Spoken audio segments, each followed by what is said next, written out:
taala wabarakatuh. Bismillahirrahmanirrahim. InsyaAllah kita mulakan majlis kita pada malam ini dengan umul kitab, dengan pahala Fatihah kita bacakan nanti. Kita hadiahkan kepada Rasulullah sallallahu alaihi wasallam, ahli keluarganya, sahabat-sahabatnya, tabi'in, tabi'in, ulama-ulama mutaqaddimin, mutaakhirin, ulama berzaman, khususnya kepada Syekh Muhammad Al-Khudaribik yang telah mengarang kitab Sirah Nurul Yaqin. Tak lupa kepada pentahqiq dan pengomentar Syekh Samir Ahmad Al-Attab. Seterusnya kita hadiahkan Al-Fatihah kepada pejuang-pejuang agama Allah Subhanahu wa taala, para syuhada, utamanya sahabat-sahabat kita yang berada di Palestin, di Mesir, di Syria, di Yaman, di Selatan Tai, di Rohingya, di Marawi, di Malaysia. Seterusnya kita hadiahkan Al-Fatihah kepada para salihin, wali-wali Allah, para muttaqin, para syakirin. Seterusnya kepada kedua ibu bapa kita, guru-guru kita, kaum keluarga kita, kaum muslimin dan muslimat. Al-Fatihah. A'udzu billahi minasyaitonir rajim. Bismillahirrahmanirrahim. Alhamdulillahi rabbil alamin. Arrahmanir rahim. Malik yaumiddin. Iyyaka na'budu wa iyyaka nasta'in. Ihdinas siratal mustaqim. Siratal ladzina an'amta 'alaihim ghairil maghdubi 'alaihim waladdallin. Amin. InsyaAllah untuk menambah baik lagi majlis kita pada malam ni, marilah sama-sama kita berselawat ke atas Nabi sallallahu alaihi wasallam. Semoga dengan kita berselawat ke atas Nabi sallallahu alaihi wasallam, Allah Subhanahu wa taala menambah lagi keberkatan, keridaan, rahmat, dan lebih-lebih lagi kita mengharapkan Allah Subhanahu wa taala mengampuni segala dosa kita, insya-Allah. Allahumma salli ala sayyidina Muhammadin nabiyil ummi wa ala alihi wa sahbihi wa barik wa sallim. Allahumma salli ala sayyidina Muhammadin nabiyil ummi wa ala alihi wa sahbihi wa barik wa sallim. اللهم صل على سيدنا محمد النبي الأمي وعلى آله وصحبه وبارك وسلم. اللهم صل على سيدنا محمد النبي الأمي وعلى آله وصحبه وبارك وسلم. اللهم صل على سيدنا محمد النبي الأمي وعلى آله وصحبه وبارك وسلم. اللهم صل على سيدنا محمد النبي الأمي وعلى آله وصحبه وبارك وسلم. اللهم صل على سيدنا محمد النبي الأمي وعلى آله وصحبه وبارك وسلم. اللهم صل على سيدنا محمد النبي الأمي وعلى آله وصحبه وبارك وسلم. اللهم صل على سيدنا محمد النبي الأمي وعلى آله وصحبه وبارك وسلم. اللهم صل على سيدنا محمد النبي الأمي وعلى آله وصحبه وبارك وسلم. بسم الله الرحمن الرحيم. الحمد لله رب العالمين، وبه نستعين على أمور الدنيا والدين، والصلاة والسلام على سيد المرسلين خاتم النبيين محمد صلى الله عليه وآله وصحبه وسلم، وعلى آله وأصحابه وتابعا لهم بإحسان إلى يوم الدين. سبحانك لا علم لنا إلا ما علمتنا إنك أنت العليم الحكيم. رب اشرح لي صدري ويسر لي أمري واحلل عقدة من لساني يفقهوا قولي. رب زدنا علما وارزقنا فهما. اللهم يسر ولا تعسر بتميم بالخير يا فتاح يا عليم. افتح لنا فتوح العارفين، ولا حول ولا قوة إلا بالله العلي العظيم. ولا حول ولا قوة إلا بالله العلي العظيم. ولا حول ولا قوة إلا بالله العلي العظيم. أما بعد. قال الله تعالى في القرآن العظيم: أعوذ بالله من الشيطان الرجيم. بسم الله الرحمن الرحيم. ألم نشرح لك صدرك ووضعنا عنك وزرك الذي أنقض ظهرك ورفعنا لك ذكرك فإن مع العسر يسرا إن مع العسر يسرا فإذا فرغت فانصب إلى ربك فارغب. صدق الله العظيم.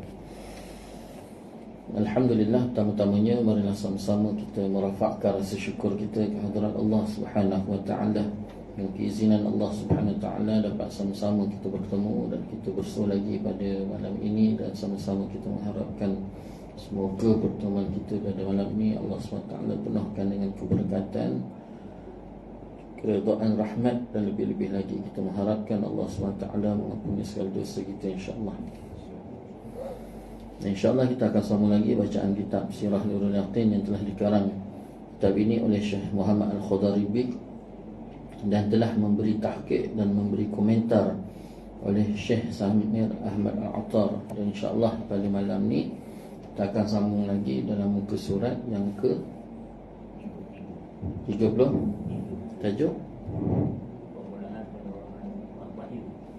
Permulaan Penurunan Wahyu.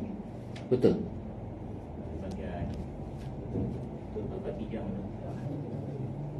Muslimat? Ha?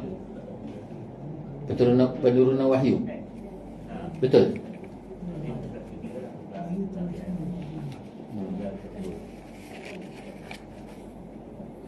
Permulaan penurunan wahyu.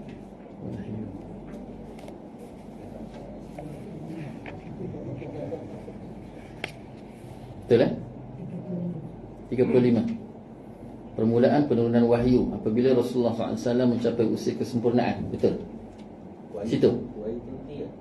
Ha? Ha? Itulah saya rasa kat situ. Sebab saya tanda kat situ 36. Ke surat 36. 35. Yang baru 35. Yang lama 30. Yang lama 60. Yang lama muka surat 60. Wahyu terhenti.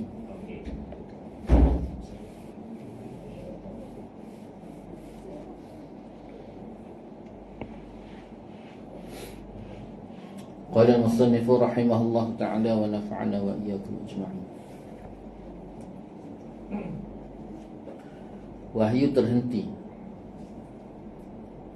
Para ahli sejarah tidak sepakat dalam menentukan tempoh masa terhentinya penurunan wahyu. Pendapat yang paling rajih ialah 40 hari. Perberhentian wahyu berlaku supaya Rasulullah SAW itu merasa rindu untuk menerimanya. Perkara ini benar-benar berlaku. Kesan perberhentian ini amat dirasai oleh Rasulullah SAW, sehingga setiap kali baginda berada di puncak bukit, baginda terasa ingin terjun kerana mengenangkan Allah SWT telah melupakan dirinya selepas baginda diberikan nikmat yang begitu besar, iaitu nikmat pemilihan sebagai penghubung di antara Allah dan makhluknya Allah. Selepas itu malaikat muncul dan berkata, kamu adalah utusan Allah. Kamu adalah utusan Allah Subhanahu wa ta'ala yang sebenarnya. Dengan itu Rasulullah SAW merasa tenang dan membatalkan niatnya untuk terjun. Apabila Allah SWT menghendaki cahaya agamanya menampakkan diri di alam ini, maka dianya Allah telah menurunkan kembali wahyu kepada Rasulullah sallallahu alaihi wasallam. Jadi bila turun saja wahyu yang pertama, Iqra bismi rabbikal ladzi khalaq, khalaqal insana min 'alaq, Iqra wa rabbukal akram, alladzi 'allama bil qalam, 'allamal insana ma lam ya'lam. Jadi turun je wahyu ni, wahyu yang pertama di Gua Hira. Jadi bila turun wahyu tadi, Rasulullah SAW pun balik dalam keadaan gemetar, ketakutan, kerana Rasulullah SAW dia tidak pernah melalui situasi keadaan tersebut. Dan yang datang jumpa dengan temu Rasulullah, itu pun Rasulullah tak pernah jumpa orang macam tu. dipeluk Rasulullah kan terlalu takutnya, gemetarnya Rasulullah tu dipeluk oleh Jibril alaihissalam sebanyak 3 kali. Dan bila Rasulullah dalam perjalanan balik pula, Jibril pula duduk di antara langit dengan bumi. Dilihat pula lelaki tadi berdiri di antara langit dengan bumi. Rasulullah berlari balik sampai di rumah Sayyidatina Khadijah radhiyallahu anha. Diminta supaya Rasulullah minta pada Sayyidatina Khadijah supaya diberi diselimutkan kerana menggigil-gigil gemetar. Jadi bila diselimutkan Rasulullah SAW tadi, sampailah keadaan Rasulullah tenang, Rasulullah bangkit, Rasulullah sendiri cari ataupun panggil Sayyidatina Khadijah radhiyallahu anha. Bila dipanggil tadi, diceritakan tentang perihal perkara yang berlaku, peristiwa yang berlaku di Gua Hira. Peristiwa berlaku tersebut diceritakan, dan ketika itu tidak ada pun perkataan ataupun ayat yang lahir daripada dua bibir Sayyidatina Khadijah radhiyallahu anha kecuali ayat-ayat yang baik, berikan semangat pada Rasulullah SAW, sehingga kan disebut-sebutkan sifat kebaikan yang Rasulullah buat. Di antaranya memberi makan kepada fakir miskin, anak yatim, sayangkan fakir miskin, sayangkan anak yatim, untuk diberikan rasa tenang dalam diri Rasulullah sallallahu alaihi wasallam. Dan akhirnya kata-kata tadi ditutup, mana mungkin Allah SWT itu menzalimi kamu, wahai suamiku, dia kata, kerana kamu mempunyai akhlak, adab dan amalan yang baik. Jadi peristiwa tadi dibawa pula oleh Sayyidatina Khadijah radhiyallahu anha menemui bapa saudaranya ataupun sepupu Waraqah bin Naufal. Jadi ketika jumpa Waraqah bin Naufal, sebab Waraqah bin Naufal inilah orang yang dipercayai ketika itu dalam keadaan dia alim dengan kitab-kitab terdahulu. Jadi menceritakan tentang perihal perkara yang berlaku ke atas Rasulullah SAW tadi. Maka Waraqah kata, lelaki yang menemui Muhammad ketika berada di Gua Hira itu tidak lain dan tidak bukanlah Jamus. Jamus inilah yang datang menemui Musa dan menemui Nabi dan Rasul-Rasul yang lain, menurunkan wahyu Allah. Dan ketika itulah terus Waraqah bin Naufal kata, kalau umurku panjang, maka aku adalah orang yang akan beriman dengan Muhammad. Tapi umur dia tak panjang. Tak lama kemudian Waraqah pun meninggal. Dia tak sempat dia nak beriman dengan Rasulullah sallallahu alaihi wasallam. Jadi mulai saat itulah keadaan Rasulullah SAW itu timbul perasaan menanti-nantikan kedatangan itu, Jamus tadi ataupun Jibril alaihissalam. Situasi keadaan tu dia dah mula bermain dan dia menanti-nantikan. Kalau sebelum ni dia rasa risau, dia takut, dia gemetar kerana dia tak tahu apa benda tu. Tapi selepas daripada peristiwa tersebut, menanti-nanti, sehingga Allah SWT tidak menurunkan sebarang wahyu selama 40 hari 40 malam. Tak ada wahyu, Jibril tak turun, tak datang pun menemui Nabi SAW. Sehingga Rasulullah ni dah mula sampaikan tahap tak dapat lagi menahan perasaan rindu yang terlalu amat sangat situasi keadaan tadi. Sehingga riwayat menyebutkan hampir-hampir Rasulullah itu terjun daripada bukit. Kerana apa? Kerana terlalu amat rindu. Nak gambarkan betapa rindunya Rasulullah SAW kepada Jibril, situasi keadaan. Bahkan berita-berita yang datang daripada Allah Subhanahu Wa Taala terhenti selama 40 hari. Sebenarnya peristiwa wahyu terhenti ni banyak. Ni kali yang pertama. Nanti kat depan nanti kalau kita panjang usia, insya-Allah kita akan jumpa situasi keadaan terhentinya wahyu. Kenapa terhenti wahyu? Terhenti wahyu ni penting, sangat-sangat penting. Dekat situlah di antara perkara Rasulullah SAW itu bergurau senda, Allah SWT itu bergurau senda dengan Rasulullah SAW. Kan macam kita gambarkan bagaimana keadaan orang sedang bercinta, duk nanti-nanti surat. Ni cerita dulu. Kalau orang sekarang ni dia tak rasa. Sebab apa? Sebab ada WhatsApp, ada video call, macam-macam. Nak jumpa pun tak susah. Dulu kita susah, nak jumpa susah. Kalau dekat rumah sebelah pun tak jumpa juga, tak boleh nak jumpa sebab nanti kantai. Jadi rumah sebelah pun walaupun tak jumpa, dia hantar surat. pakai postman. Postman tu pun pelik, tak habis fikir dah. Sebab apa? Surat ni alamat sebelah-sebelah. Tapi dah sebab memang kena hantar, dia hantar juga. Jadi menanti-nanti pagi, petang, siang, malam, sampaikan postman tu dah kenal dah. Dan kita pula dah tahu pukul berapa postman tu akan sampai. Bila sampai postman tanya, tak ada. Jadi dia dah mula bermain dengan perasaan rindu. Ini bagaimana Allah SWT bergurau senda dengan Rasulullah SAW. Rasulullah itu benar sakitnya rindu sehingga sampaikan tahap sedemikian. Kalau panjang umur kita akan menemui bagaimana satu keadaan Rasulullah tadi. Hampir 6 bulan. Ada satu riwayat kata hampir 6 bulan. Pernah Rasulullah melalui wahyu tak turun. Dan sampaikan Rasulullah itu terasa hati. Terasa hati dengan Rasulullah, dengan Allah SWT, dan dia rasa macam Allah Ta'ala tak sayang dia. Ni orang dilamar cinta, dilamun cinta.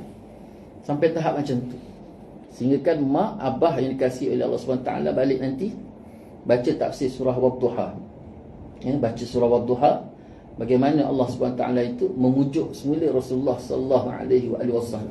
Baca surah Wadduha. Dekat dalam tu kita tengok macam mana Rasulullah SAW itu dipujuk oleh Allah SWT. Dan inilah peristiwa yang pertama bagaimana Allah SWT itu tidak menurunkan wahyu atas sebab ingin bersendegurau. Kalau bahasa kita tu, ingin bersendegurau dengan Rasulullah SAW, dan dilambat-lambatkan wahyu tadi. Kita dasar nak melonjakkan lagi, apa panggil? Nak apa tu? Melonjak nak mengkobar-kobarkan lagi. Mengkobar-kobarkan lagi perasaan rindu dan perasaan cinta dalam diri Rasulullah sallallahu alaihi wasallam kepada Allah Subhanahu wa taala. Kemudian wahyu turun semula. Selepas daripada 40 hari tadi, Allah SWT menurunkan wahyu semula kepada Rasulullah sallallahu alaihi wasallam. Ketika Rasulullah SAW sedang berjalan, tiba-tiba baginda sallallahu alaihi wasallam terdengar suara daripada langit. Lalu baginda sallallahu alaihi wasallam mendongak. Ketika itu baginda melihat malaikat Jibril alaihissalam yang mendatanginya di Gua Hira, sedang duduk di antara langit dan bumi dalam keadaan terapung-apung, tak ke langit, tak ke bumi. Lalu Rasulullah sallallahu alaihi wasallam merasa takut kerana teringat apa yang telah dilakukan terhadapnya pada pertemuan kali pertama. Apa dia buat? Dia peluk. Dia peluk. Pelukkan yang terlalu kuat tu sampai ke Rasulullah tu tak boleh nak bernafas. Dahlah takut. Kemudian sesak nafas dia, dipeluk pula oleh Jibril alaihissalam, situasi keadaan tu.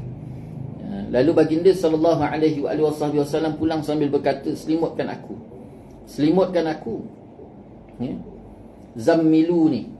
Zammiluni. Selimutkan aku. Lalu baginda sallallahu alaihi wasallam pulang sambil berkata, zammiluni, zammiluni. Selimutkan aku wahai Khadijah. Selimutkan aku. Kerana ketakutan melihat keadaan Jibril alaihissalam tadi yang berdiri ataupun yang duduk di antara langit dan bumi, terapung-terapung. Rasulullah tengah berjalan tu, tiba-tiba daripada langit tu terdengar suara panggil Muhammad. Ya Muhammad, ya Muhammad, panggil. 3 kali Jibril seru. Dia pandang ke atas. Bila pandang saja ke atas, tengok keadaan Jamus ataupun Jibril, lelaki yang datang menemui Rasulullah sallallahu alaihi wasallam kali pertama. Lalu Rasulullah lari. Bila Rasulullah lari, ni dikatakan rindu-rindu, tetapi macam mana tak nak macam mana buat agak malu-malu tapi nak. Malu-malu kan, tak datang ditunggu-tunggu, datang lagi-lagi pula. Tu rasa dia. Malu-malu kiau, malu-malu miau. Jadi balik-balik sampai ke rumah, takut-takut juga, tapi tunggu-tunggu juga. Lebih kurang macam tu. Jadi bila sampai saja Rasulullah SAW ke rumah tadi, itu yang minta pada Sayyidina Khadijah radhiyallahu anha, zammiluni, minta. Maka Allah SWT pun menurunkan wahyu Suratul Mudaththir. Ni wahyu yang kedua. Wahyu yang kedua yang diturunkan oleh Allah SWT kepada Nabi SAW. Bukan hanya sekadar wahyu yang kedua, bahkan ini adalah ayat perintah oleh Allah SWT kepada Nabi SAW untuk memulakan penyampaian dakwah. Ini ayat dia. Ya, Allah Ta'ala sebut, a'udzubillahi minasyaitanir rajim. Bismillahirrahmanirrahim.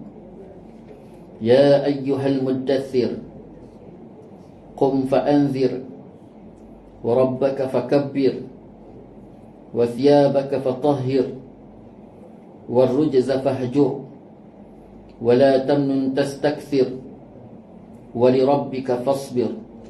Sadaqallahul azim. Ya ayyuhal muddaththir, wahai orang yang berselimut, qum fa'anzir, bangunlah maka berikanlah peringatan. Wa rabbaka fakabbir, dan Tuhan kamu maka agungkanlah. Wa thiyabaka fatahhir, dan pakaian kamu maka bersihkanlah. Warrujza fahjur, dan kejahatan maka jauhkanlah. Wala tamnun tastakthir, dan jangan kamu memberi dengan tujuan memperolehi lebih banyak. Wali rabbika fasbir, dan untuk melakukan perintah Tuhan kamu maka bersabarlah. Ini 7 ayat ya Allah SWT datangkan kepada Nabi SAW. Pertama sekali dia sebut Nabi, ya ayyuhal muddaththir, wahai orang yang berselimut. Kan Nabi balik tadi, Nabi berlari balik tadi, Rasulullah SAW balik, lari masuk ke rumah, minta kepada Sayyidina Khadijah, zammiluni, selimutkan aku. Dia kata, selimutkan aku. Dan kadang ketakutan, Jibril datang kepada Nabi SAW ketika itu dengan dibaca, ya ayyuhal muddaththir, wahai orang yang berselimut. Seru Nabi. Qum fa'anzir, bangunlah maka berikanlah peringatan. Perintahkan kepada Nabi SAW supaya bangun. Cabut selimut tadi, bangkit. Nabi pun bangkit. Bila Nabi bangkit tadi, qum fa'anzir, bangkit, berikanlah peringatan. Dan inilah dalil menunjukkan bahawa penurunan wahyu kali ini adalah perintah Allah SWT supaya Nabi SAW menyampaikan dakwah. Apa isi dia? Apa isi dakwah tu? Ini isi dakwah dia. Wa rabbaka fakabbir, dan Tuhan kamu maka agungkanlah. Maknanya ceritakan tentang ketuhanan dan bagi tahu kepada masyarakat tentang keagungan Allah Subhanahu wa taala. Wa thiyabaka fatahhir, dan Tuhan kamu maka agungkanlah, dan pakaian kamu maka bersihkanlah.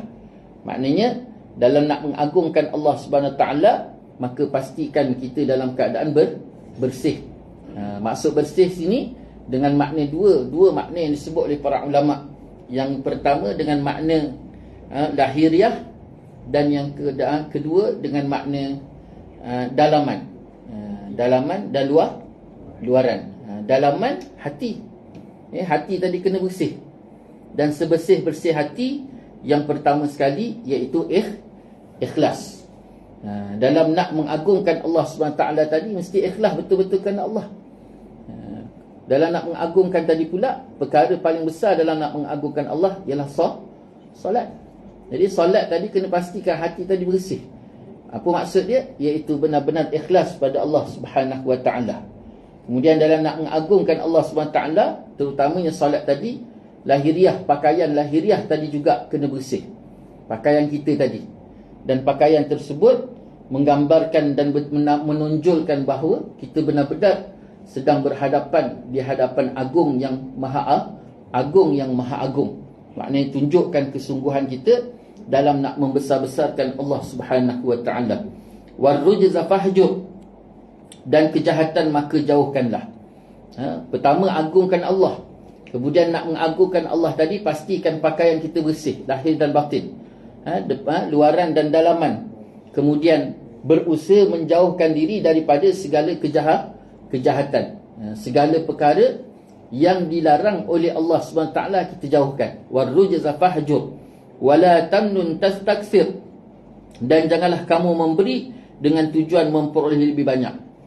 Dalam masa yang sama Allah ajar kita tentang konsep keikhlasan pada Allah SWT dan harapan yang perlu kita letak. Bila kata nak beri, jangan mengharapkan balasan yang lebih. Kita bagi orang tu RM1, kita minta nanti Allah bagi RM10. Kan selalu kan, kita bagi orang RM10, kita minta RM100.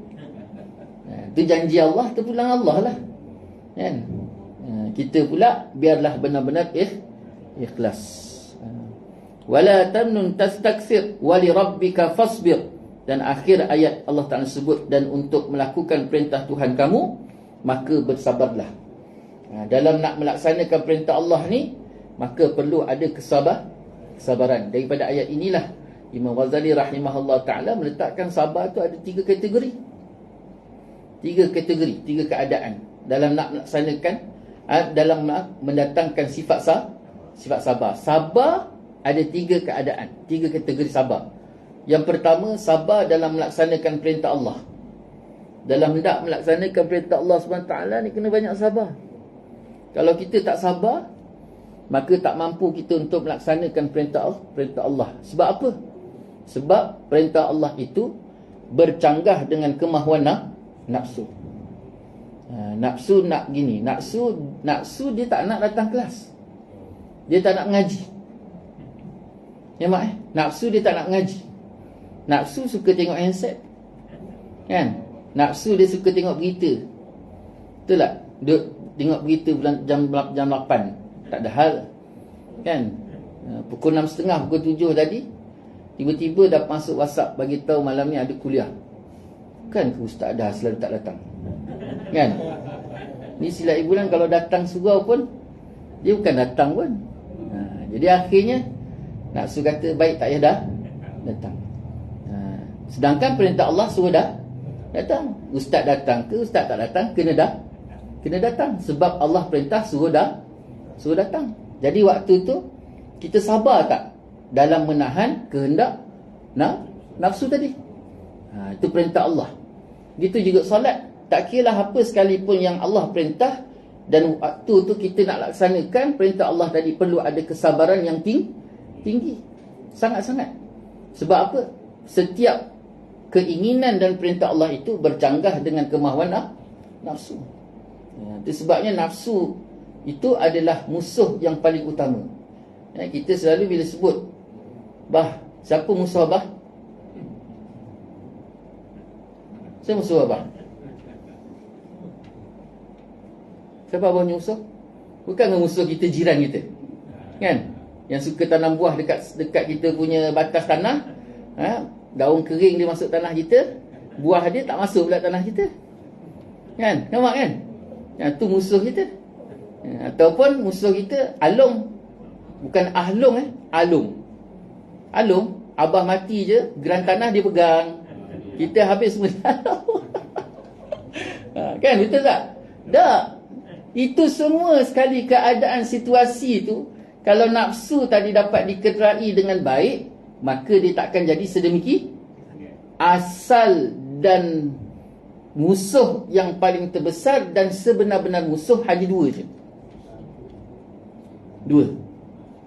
Bukan jiran, bukan alung, bukan siapa-siapa pun. 2 je musuh. Tapi selalu inilah yang selalu kita terlepas pandang. Bahkan mereka ni pula yang kita bagi makan. Siapa musuh 2 ni mak? Yang pertama sekali nafsu, dan yang kedua adalah syaitan. Ni je dalam hidup kita. Tapi kita lebih percaya 2 benda ni dibandingkan yang sepatut kita jaga. Itu sebabnya Allah SWT bila sebut je tentang nafsu, maka Allah kata apa? Bersihkan hati. Allah sebut je nafsu, Allah perintah pada kita supaya bersihkan hati kita. Kemudian Allah sebut je syaitan, Allah kata aduwwum mubin, musuh yang sangat jelas. Tak ada orang lain. Jadi bila Allah sebut orang lain pula, adik-beradik ke, kerabat ke, sanak saudara ke, manusia ke, lebih-lebih lagi orang beriman, maka Allah wajibkan ke atas kita untuk menjaga dan memelihara silaturahmi. Ini Allah Ta'ala perintah. Itu sebabnya bila sebut saja perkara tentang sabar, perkara pertama Imam Ghazali kata sabar terhadap ataupun sabar dalam melaksanakan perintah Allah. Yang kedua, sabar dalam meninggalkan larangan Allah. Apa sekalipun Allah larang, kena sabar. Kenapa? Kerana ketika itu, kalau tadi nafsu tak nak, Allah perintah, Allah nak. Allah nak, nafsu tak nak. Maka kita kena tahan hati kita, diri kita, supaya melaksanakan perintah Allah. Yang ni nafsu nak, meninggalkan larangan Allah. Nafsu nak, Allah tak nak. Maka kita kena tinggalkan nafsu tersebut, ikut perintah Allah, tinggalkan larangan Allah. Nafsu nak, Allah kata jangan minum arak, nafsu kata sedap juga. Allah kata jangan berzina pun okey juga, kan? Betul tak, Mak? Allah kata jangan makan rasuah, itu je jalan, lain tak ada dah, kan? Yang kita nampak itu je jalan. Allah kata jangan makan riba, ya, Allah kata jangan makan riba, ya. Orang yang makan riba ni dosanya sama seperti dia berzina dengan ibunya 40 kali. Ni dosa orang makan riba. Allah kata jangan makan riba. Kita kata kalau tak makan riba, macam mana bank tu nak dapat duit? Betul tak? Cuba bayang ayah, dia bagi pinjangan kita 10,000. Jadi kalau katalah dia tak minta dengan kita 10,800, jadi apa untung bank pula? Yang 800 tadi riba. Dia nak buat macam mana tu? Itu sebabnya semuanya mesti ada keuntungan. Dalam Islam tak memberikan penekanan tentang keuntungan, tetapi diberikan penekanan tentang keberkatan. Masya Allah. Kita hari ni bukan memandang berkat, memandang keuntungan. Itu akhirnya biar pape sebagaya. Ya. Biar pape sebagaya. Kenapa biar pape sebagaya, Mak? Macam mana? Biar pape sebagaya. Padahal tak ada kemampuan, tapi disebabkan kemahuan yang terlalu tinggi, maka mengundang kepada kemudaratan. Contohnya apa? Suami kerja. Pertama sekali isu rumah. Yang kedua isu kereta. Lepas tu isu pembelanjaan. Ni 3 benda ni, Mak, yang sampai akhirnya suami tadi tak ada kemampu, isteri terpaksa keluar kerja. Bila isteri keluar kerja, siapa yang tunggu anak? Madu. Astaghfirullahaladzim. Anak siapa ni? Mak tolong tengok ni siapa punya anak ni.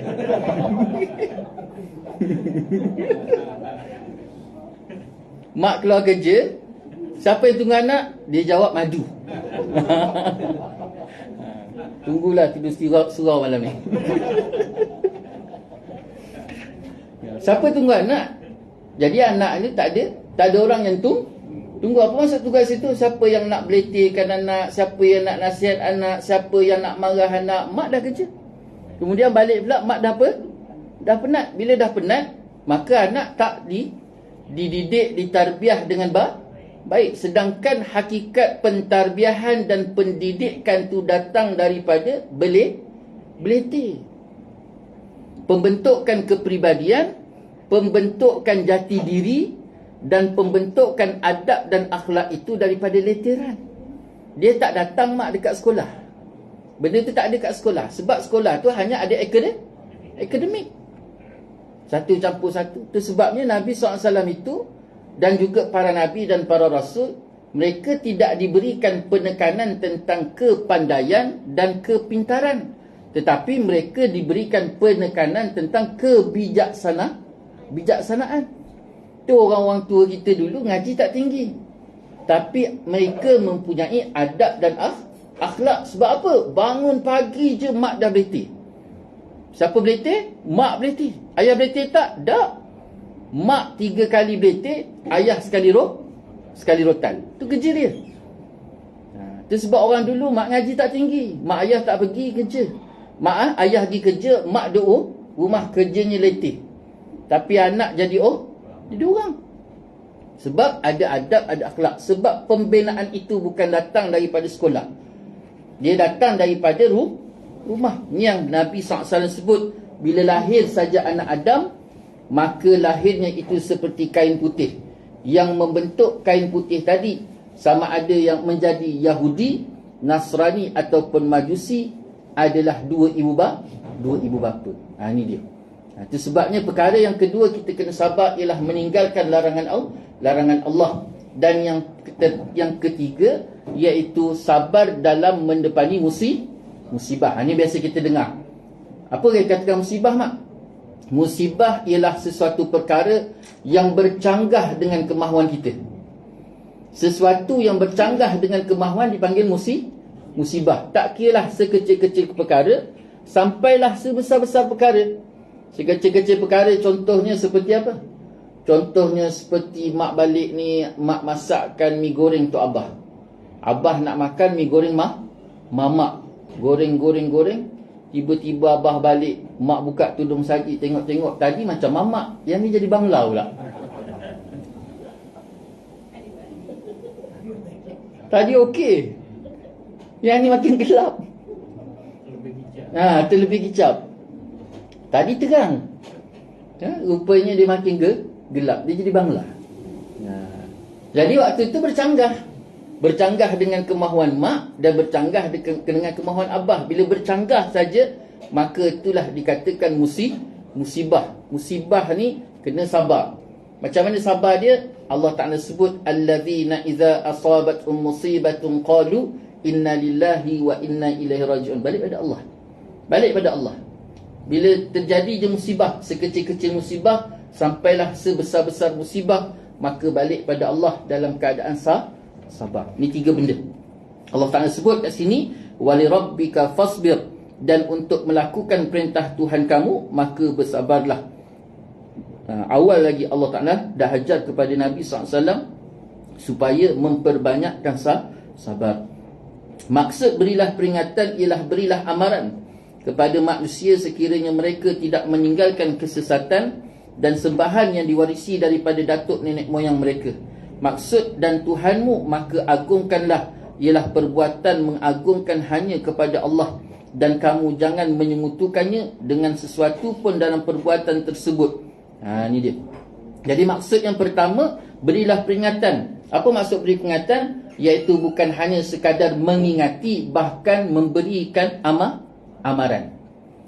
Ingat lain, amaran lain. Apa beza dia, Mak? Ingat, abang. Mak ingat ke abah ni? Abang, balik semayang isyak nanti, jangan lupa beli garam. Ni mi goreng mamak ni. Nampak kan? Tu mak ingatkan. Betul tak, Mak? Abang, balik solat isyak nanti jangan lupa singgah kedai beli garam. Ni garam tak ada ni. Ni mi goreng mamak awak ni. Tu ingat. Amaran. Abang, semayang isyak nanti jangan lupa beli garam. Tak ada garam, tak ada mi goreng mamak. Sama tak, Mak? Sama tak?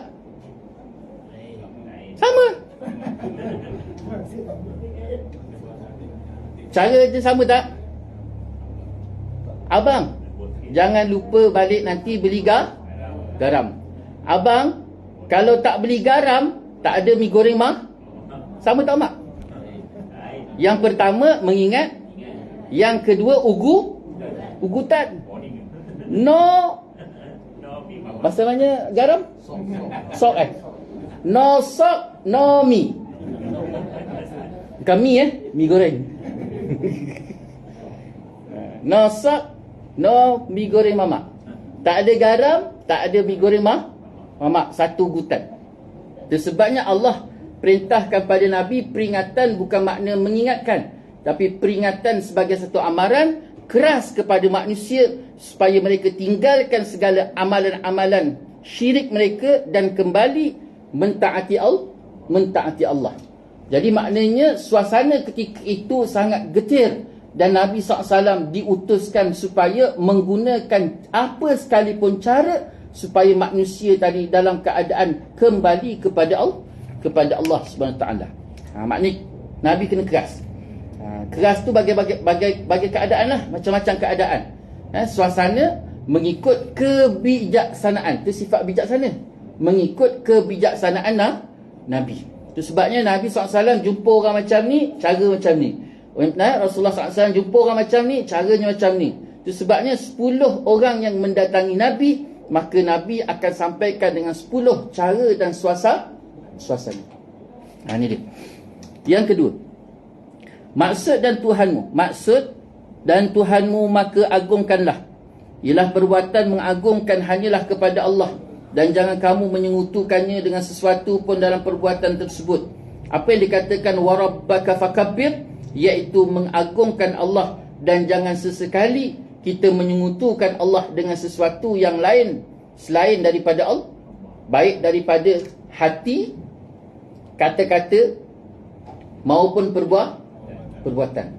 Jangan sekutukan Allah. Bila kata puji, alhamdulillah, abah balik, mak masak mi goreng mamak, abah buka aja, Masya Allah,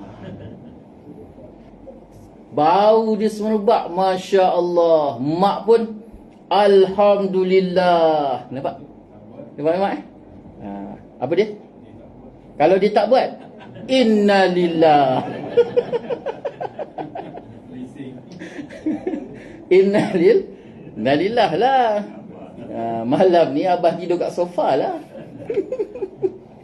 Nampak apa sekalipun pujian yang kita nak berikan kepada pasangan kita ataupun sesiapa sahaja, mulakan dengan tasbih. Mulakan dengan alhamdulillah. Masya Allah awak, alhamdulillah sedapnya. Air tangan awak ni lah yang buatkan saya tertarik. Walaupun saya berada di laut, awak di langit, di bukit, kita bertemu dalam periuk.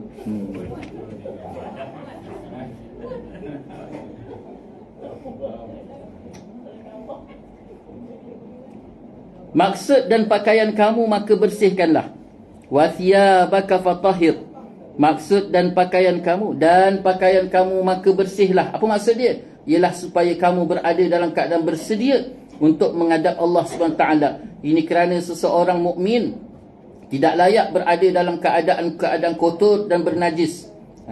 Bila kita nak menghadap Allah, pastikan kita dalam keadaan bersih. Bersih ni dalaman dan lahiriah. Sampaikan para sahabat ketika itu diberikan peringatan kerana sahabat ni pada peringkat awal mereka pergi solat dalam keadaan mabuk. Ini termasuk situasi ni. Itu sebabnya pengharaman arak ni ada tiga tingkatan mak.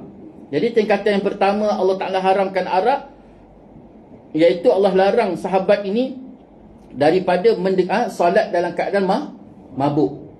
Satu. Yang kedua, Allah Ta'ala turunkan lagi ayat selepas daripada itu, iaitu Allah larang mereka mabuk mendekati solat. Yang ketiga, terus Allah haramkan arak tadi. Itu keadaan tiga situasi yang diharamkan, dan termasuklah perkara yang dilarangkan ataupun yang disebut sebagai wathiyabaka fatahhir, itu termasuklah najis arak. Kena pastikan diri kamu dalam keadaan betul-betul bersih, dalaman, luaran, dan luaran itu bukan hanya sekadar pakaian, termasuklah arak. Ini dia. Ini kerana maksud warrujza fahjur, dan kejahatan maka jauhkanlah. Ialah jauhilah sebab-sebab membawa kepada kejahatan dan siksaan Allah dengan cara mentaati Allah dan melaksanakan arahannya. Dan segala kejahatan Allah perintah supaya dijauhkan. Apa maksudnya? Berusaha untuk menjauhi segala perkara yang dilarang oleh Allah SWT, dengan digantikan berusaha untuk mentaati segala perintah Allah. Ayah yang dikasihi oleh Allah SWT, kita hidup ni senantiasa berada di dua persimpangan. Senantiasa. Setiap saat, setiap detik. Hidup atas dunia ni, setiap saat yang bergerak jam tadi tu, maka kita akan berada dua persimpangan. sama ada kita nak isi saat tadi dengan kebaikan dan ketaatan, ataupun kita nak isi dengan maksiat. Dan sekecil-kecil maksiat disebut oleh para ulama ialah mereka yang mengisi masa dia dengan sesuatu perkara yang tidak mendatangkan manfaat. Sekecil-kecil perkara maksiat. Tu belum mengumpat lagi, tu belum memfitnah lagi. Cukup hanya sekadar dia lalui masa tu dalam keadaan tidak mengisi sesuatu yang mendatangkan manfaat ataupun kebaikan, ataupun mendekatkan diri daripada Allah, maka saat itu dia telah melakukan sekecil-kecil maksiat. Ni Allah Ta'ala sebut wal as innal insana lafi khus.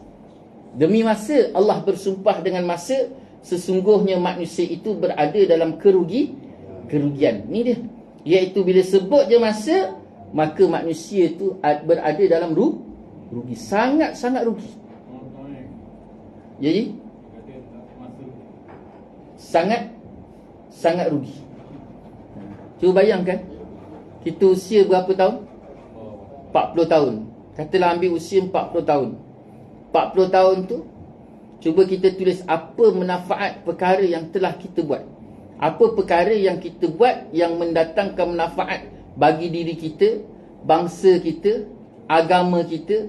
Jangan kata lain, kampung kita. Kampung kita je. Cuba bayangkan. Itu saja. 40 tahun apa kita dah buat? Rasa-rasalah, rasa-rasa kalau sekarang ni kita mati, ke syurga ke neraka.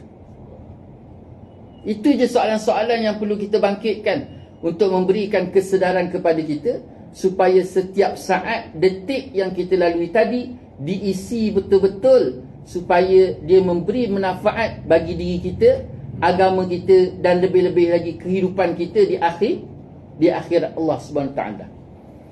Itu sebabnya besok berapa ramai kalangan kita yang kepelbagaian cara bentuk mereka rasa-rasa menyesal kerana tidak menggunakan kesempatan hidup di atas dunia ini dengan sebaik mungkin sebagaimana yang diingini oleh Allah Subhanahu Wa Taala. Itu Allah Taala sebut dalam Quran, orang yang hidup atas muka bumi ini, kalau hanya sekadar memikirkan makan dan minum sahaja, maka dia tak lebih seperti seekor lembu.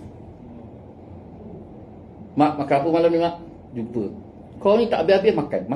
Tengok aku makan. Tengok muka aku makan. Bangun pagi keluar bilik. Mak, pagi ni sarapan apa, mak? Tengah hari jumpa mak dia. Mak, tengah hari makan apa, mak? Petang hari makan apa, mak? Cuba sekali-sekala mak cakap, kau ni dengan lembu abang kau sama je. Pantang tengok muka aku, ya, minta rumput. Kau dengan itik ayah kau sama je. Kuek, nampak aja aku kuek. Cuba bagi dia sedar sikit. Cuba sekali-sekala, mak, apa hari ni saya boleh buat?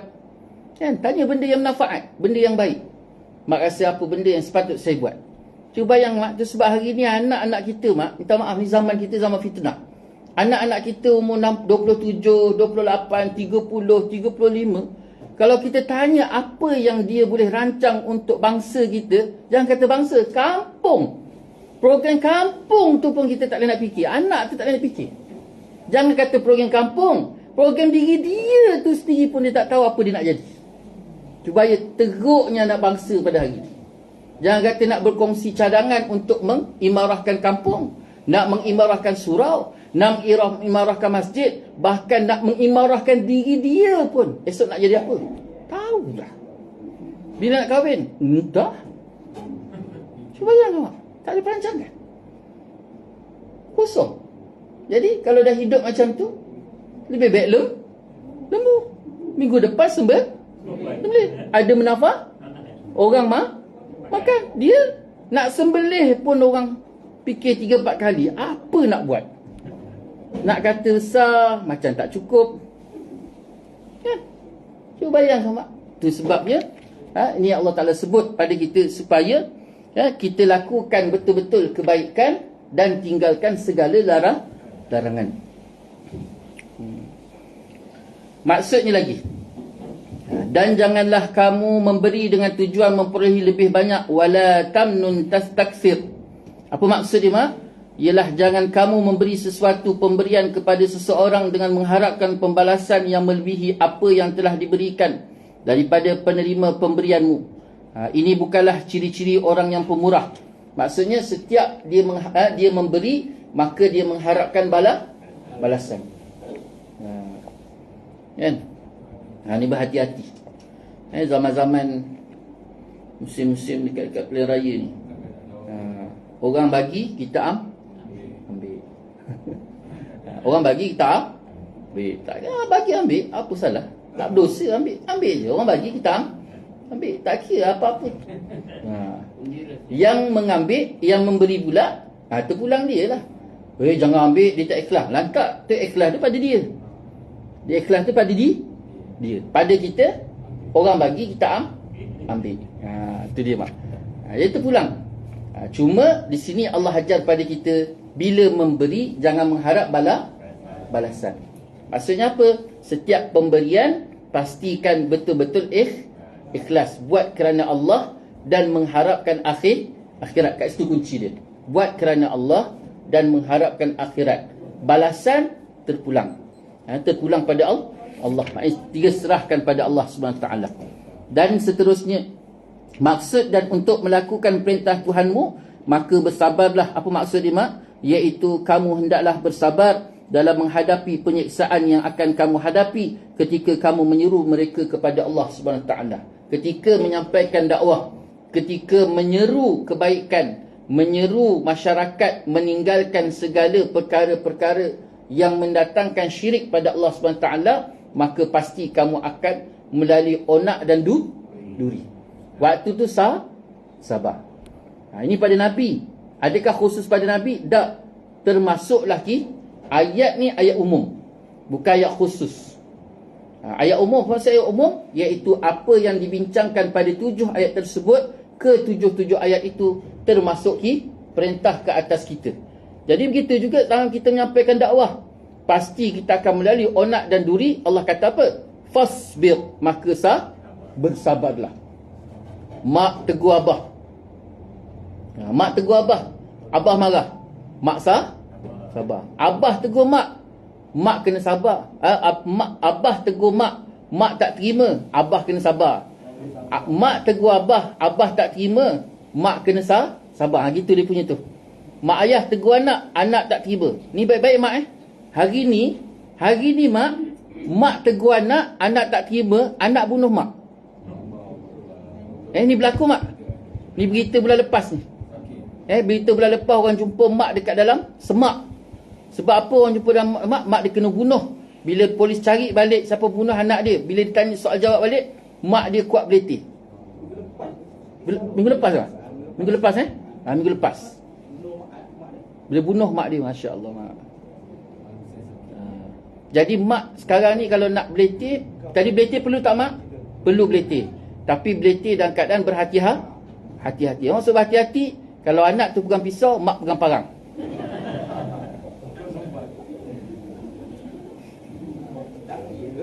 Memang? Kena hati-hati. Tapi isu dia kenapa jadi sedemikian? Kenapa anak boleh bunuh mak? Sebab mak boleh berletih anak umur 18 tahun. Dalam lentuh buluh dari rebung. Bukannya bila buluh dah keras, maka dia pecah. Sebabnya kalau nak berletih, biar berletih daripada kecil. Kalau dah besar, dia pecah. Ada seorang abang, dia kongsi dengan saya, Ustaz, saya ada 2 anak lelaki. Saya mula hijrah. Saya baru mula hijrah dalam beberapa tahun ni. Anak saya yang pertama, usia dia 17 tahun. Anak saya yang pertama, usia dia 18 tahun. Anak yang kedua, 17 tahun. Jadi saya kejut bangun pagi. Ustaz, bangun, mak, bangun. Kali kedua dia duduk. Lepas tu saya datang lagi, dia dah baring balik. Saya kejut kali ketiga, dia bangun lagi. Saya datang lagi, dia baring balik. Sampai kali ketiga tu saya tepuk buntut dia. Saya tepuk buntut dia, dia berdiri, dia cekik saya. Apa hal kau, dia kata. Dia cekik saya. Saya suruh dia bangun subuh, dia cekik saya, Ustaz. Lepas tu saya menangis, teresak. Saya diam, saya terkedu. Saya teresak-esak, saya diam. Saya dah tak boleh nak buat apa-apa dah. Akhirnya saya lari. Bukan anak lagi, dia lagi. Saya lari, Ustaz. Saya tak salahkan anak saya. Tapi saya salahkan diri saya. Kerana saya dah 17 tahun dia hidup. Hari ni baru saya kejut dia semayang subuh. Jadi bukan salah dia, tapi salah saya. Ni yang dikatakan patah. Orang tu kata apa, Mak? Melentuh buluh dari rebung. Maksudnya apa? Tegur daripada kecil. Itu sebab Nabi SAW ajar anak bila masuk 7 tahun diperintah perintah kat situ diperincikan lagi oleh para ulama. Perintah sampai ugut, sampailah anak tu solat. Perintah tu bukan perintah mat solat. Lepas tu bapak pun pergi, anak nak solat, tak nak solat sudah. Tak. Perintah solat sampai dia solat. Sampai kalau perlu ugut diugut. Sampai perlu ugut sampai anak solat. Berapa usia dia? 7 tahun. Masuk dia 7 tahun, suruh solat. Tapi kalau 10 tahun tak solat, baru rotan. Maknanya 7 tahun tadi bukan semata-mata suruh, tapi suruh sampai kalau perlu ugut sampai dia sembahyang. Kenapa Nabi ajar semikian? Inilah gambaran ataupun pendidikan yang diajar oleh Nabi SAW supaya perjalanan tadi dia tak menjadi ataupun mengundang kemudaratan pada hari kemudian. Yang hari ni sampai mak kena bunuh, ayah kena cekik sebabkan beletih dan marah. Kenapa? Kerana beletih dan marah tadi berlaku bila ketika mana anak tadi dah mula jadi buluh. Dia marah. Sebabnya ketika tu kena banyak sabar, bukan bererti diam, tapi sabar terus berjalan. Sabar bukan diam, bukan maknanya sabar, dia sabar dia pun diam. Tak. Dia sabar, dia terus berjalan untuk melaksanakan perintah Allah dan amanah Allah. Wallahu a'lam. Kita berhenti kat situ. Alhamdulillah selesai tajuk dalam menyampaikan wahyu. InsyaAllah kalau panjang usia kita jumpa dalam tajuk yang baru, iaitu dakwah secara sir. Wallahu ta'ala a'lam. Jadi itulah sikit sebanyak dapat kita kongsi bersama pada malam ini. Yang baik itu daripada Allah, yang tidak baik itu kelemahan saya sendiri. Mohon maaf di atas segala salah kata, salah bicara. Mohon maaf di atas segala-galanya. InsyaAllah ditanggung dengan tasbih kafarah rasulullah. Subhanakallah alhamdulillah. Asyhadu an la ilaha illa anta astaghfiruka wa atubu ilaik. Bismillahirrahmanirrahim. Wal 'asri innal insana lafi khusr illa allazina amanu wa 'amilus solihati wa tawasaw bil haqq wa tawasaw bis sabr. A'udzu billahi minasyaitonir rajim. Bismillahirrahmanirrahim. Alhamdulillahi rabbil alamin. Wassallallahu ala sayyidina Muhammad wa ala alihi washabbihi wa baraka wa sallam. Allahumma rabbana zalamna anfusana wa illam taghfir lana wa tarhamna lanakunanna minal khasirin. Allahumma rabbana hab lana min azwajina wa dhurriyyatina qurrata a'yun waj'alna lil muttaqina imama. Rabbana la tuzigh qulubana ba'da idh hadaytana wa hab lana min ladunka rahmah innaka antal wahhab. Rabbana atina fid dunya hasanah wa fil akhirati hasanah wa qina adzaban nar. Sallallahu ala sayyidina Muhammad wa ala alihi washabbihi wa baraka wa sallam. Alhamdulillahi rabbil alamin. Taqabbalallahu minkum. Wabillahi taufiq wal hidayah. Wassalamu alaikum warahmatullahi taala wabarakatuh.